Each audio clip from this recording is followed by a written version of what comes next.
श्री लवंग मंजरी जी श्री रूप सनातन गोस्वामी जी के रूप में विक्रम संवत 1522 में प्रकट हुई और फिर कैसे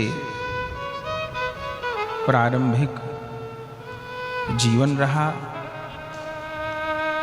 महान ऐश्वर्य के बीच आप रहे,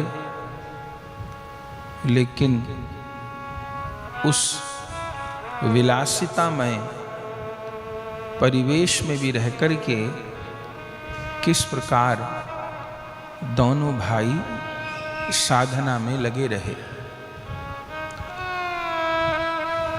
परिकर हैं ये तो सत्य ही है, लेकिन बार बार इस बात को सुन रहे हैं कि परिकर भी जब अवतार लेता है उसमें भी मुख्य रूप से भक्त रूप में,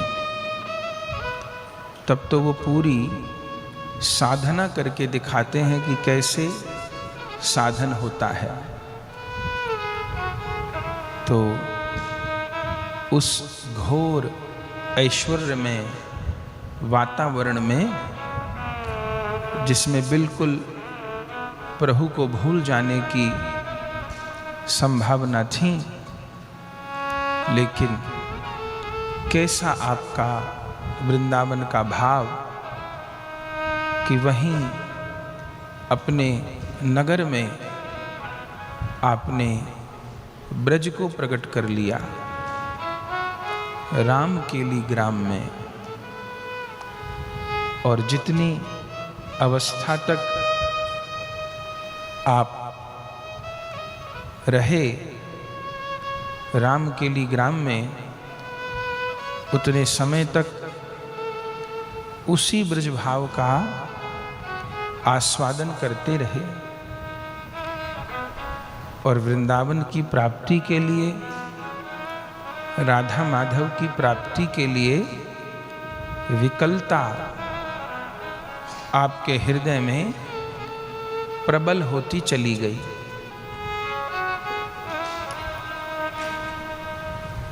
और उस विकलता के परिणाम स्वरूप आपको प्रथम गौर हरि का दर्शन प्राप्त हुआ। स्वयं महाप्रभु जी आश्रय देने के लिए पधारे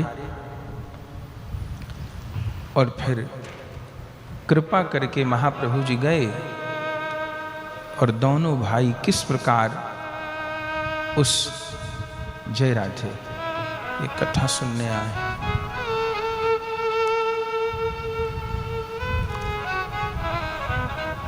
और कैसे उस बंधनों से श्री राधे से एक जना वस्त्र लेके इधर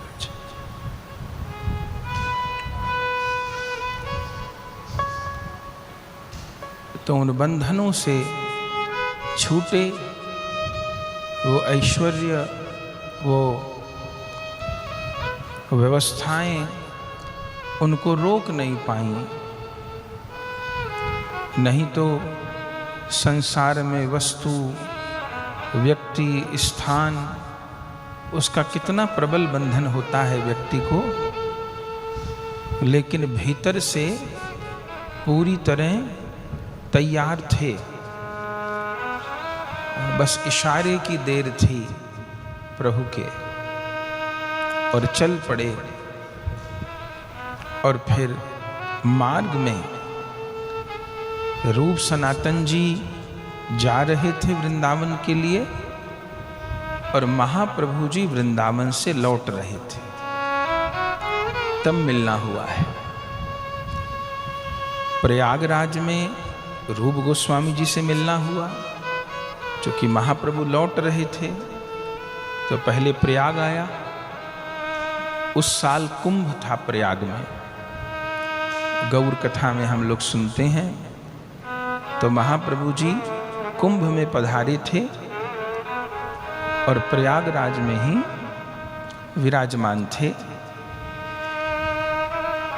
उस समय रूप गोस्वामी जी पहुंचे तो प्रयागराज में रूप गोस्वामी जी से मिलना हुआ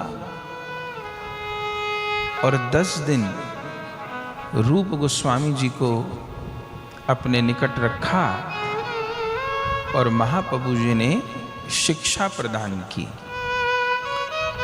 उसको श्री चैतन्य चरितामृत में रूप शिक्षा बोलते हैं। और फिर रूप गोस्वामी जी वृंदावन की ओर बढ़ गए, महाप्रभु आज्ञा किए उनको। महाप्रभु जगन्नाथपुरी की ओर बढ़े तो प्रयाग से काशी आई, उधर से सनातन जी आ रहे थे तो काशी में सनातन जी से मिलना हुआ। उन्हीं दिनों महाप्रभु जी ने प्रकाशानंद जी का उद्धार किया और सनातन गोस्वामी जी से महाप्रभु जी 2 महीना वार्ता किए काशी में। उसको कहते हैं सनातन शिक्षा। श्री चैतन्य चरितामृत के रूप सनातन जी के चरित्र के ये दोनों प्रसंग बड़े मुख्य हैं। स्वयं महाप्रभु शिक्षा दिए हैं। भजन मार्ग में शिक्षा का बहुत बड़ा मूल्य है। दीक्षा भी अत्यंत आवश्यक है, लेकिन शिक्षा भी अत्यंत आवश्यक है। दीक्षा माने भगवान के विद्यालय में दाखिला। इसलिए वैष्णवों के जो 4 मूल संप्रदाय हैं, जो परंपराएं हैं 4, इन्हीं में आश्रय को वैष्णवी दीक्षा कहा जाता है, जिसमें अपनी जो परंपरा है, भगवान सर्वप्रथम ब्रह्मा जी को ज्ञान दिए तो उसको कहते हैं ब्रह्म संप्रदाय। फिर ब्रह्मा जी नारद जी को दिए, भागवत जी में सुनते हैं। फिर नारद जी वेदव्यास जी को दिए। फिर वेदव्यास जी ने वह ज्ञान मध्वाचार्य जी को दिया, जगत गुरु मध्वाचार्य जी को। और उसी परंपरा में फिर स्वयं महाप्रभु जी अवतार लिए। तो महाप्रभु जी को कोई गुरु बनाने की जरूरत नहीं है। श्री राम को किसे गुरु बनाने की जरूरत है? श्री कृष्ण को किसे गुरु बनाने की जरूरत है? कृष्णम वंदे जगत गुरुम। लेकिन भगवान भी अवतार लेते हैं तो गुरुकरण करते हैं। श्री राम वशिष्ठ जी से ज्ञान ग्रहण करते हैं, श्री कृष्ण सांदीपनी जी से, गर्गाचार्य जी से। तो पहले ब्रह्म संप्रदाय, फिर मध्वाचार्य जी हुए तो ब्रह्म मध्व संप्रदाय, फिर महाप्रभु जी उसी परंपरा में अवतार लिए तो ब्रह्म मध्व गौड़ेश्वर संप्रदाय। उसमें भी अपनी नित्यानंद प्रभु जी की परंपरा है और नित्यानंद प्रभु जी की परंपरा में भी बड़े बाबा का परिवार है। तो दीक्षा तो श्री रूप सनातन जी ग्रहण कर ही चुके हैं विद्या वाचस्पति जी से, और वे तो स्वयं आचार्य हैं। लेकिन शिक्षा यहाँ पर हुई है। दीक्षा माने भगवान के विद्यालय में दाखिला। बच्चे को यदि पढ़ाना है, काबिल बनाना है, तो उसको किसी अच्छे विद्यालय में दाखिला भी दिलवाना होगा। और उस विद्यालय में दाखिला दिलवाना होगा जो रजिस्टर्ड है। कॉलेज की बिल्डिंग तो बहुत बढ़िया है, स्कूल की बिल्डिंग तो बहुत बढ़िया है, पर वो यूपी बोर्ड में या दिल्ली बोर्ड में रजिस्टर्ड ही नहीं है, अनऑथराइज है। ऐसे भी बहुत स्कूल चलते हैं, तो वहाँ से भी काम नहीं बनेगा। तो पहले तो अधिकृत विद्यालय हो, विश्वविद्यालय हो, यूनिवर्सिटी हो, सरकार के द्वारा मान्यता प्राप्त हो, तो दीक्षा माने उस विद्यालय में दाखिला। लेकिन कोई अपने बच्चे को बहुत अच्छे विद्यालय में दाखिला तो दिलवा दे, लेकिन बच्चा पढ़े ना। तो पढ़ना भी जरूरी है। कोई ये कहे कि मैं तो अपने बच्चे को घर पे ही पढ़ाऊंगा, कहीं दाखिला ही नहीं दिलवाऊंगा, तो वो भी ठीक नहीं है, उसकी पढ़ाई को मान्यता नहीं मिलेगी। तो इसी प्रकार दीक्षा भी अनिवार्य है और शिक्षा भी अनिवार्य है। शिक्षा के अभाव में कई बार दीक्षा निर्जीव जैसी हो जाती है। शिक्षा की बड़ी महिमा है। यहां पर शिक्षा की चर्चा है, बहुत विशद चर्चा है।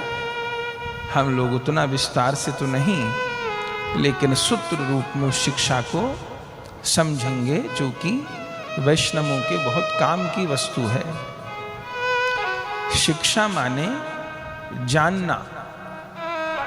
जैसे संसार की शिक्षा हम लोग लिए, हिंदी पढ़ना सीखे, लिखना सीखे, तो हमको हिंदी के शब्द लिखना पढ़ना आ गया। अंग्रेजी को लिखना पढ़ना सीखे तो अंग्रेजी बोलना पढ़ना सीख गए, गणित सीख गए। लेकिन यदि हम पढ़े न होते तो संसार में कहावत है कि काला अक्षर भैंस बराबर। किसके लिए? जो पढ़ा नहीं, और जो पढ़ा है वो तो एक अक्षर के ऊपर कितनी व्याख्या कर सकता है। जिस विषय को हमने पढ़ा वो समझ हमको आ गई, और उस समझ के अनुरूप हम व्यवहार भी करने लग गए। ये संसार की बात है। साइंस पढ़ी तो वैसी समझ आई, कॉमर्स पढ़ी तो वैसी समझ आई, मेडिकल लाइन में गए तो वैसी समझ आई।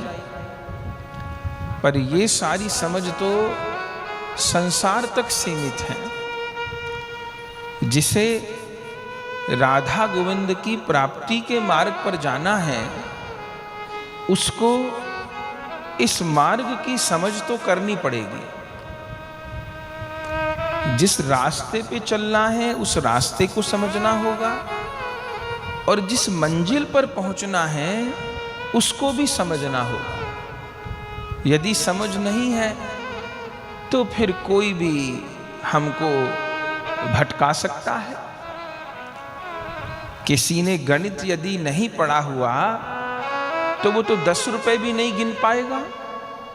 हो सकता है कोई 5 रुपए के एक एक के सिक्के दे के उसको कह दे ये रखो 10 रुपए।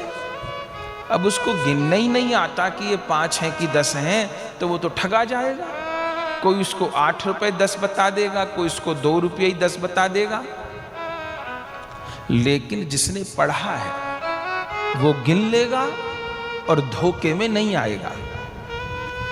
ऐसे ही जिसने यथार्थ रूप से सच्चाई से इस भजन मार्ग की शिक्षा ले रखी है, वो ठगाई में नहीं आएगा।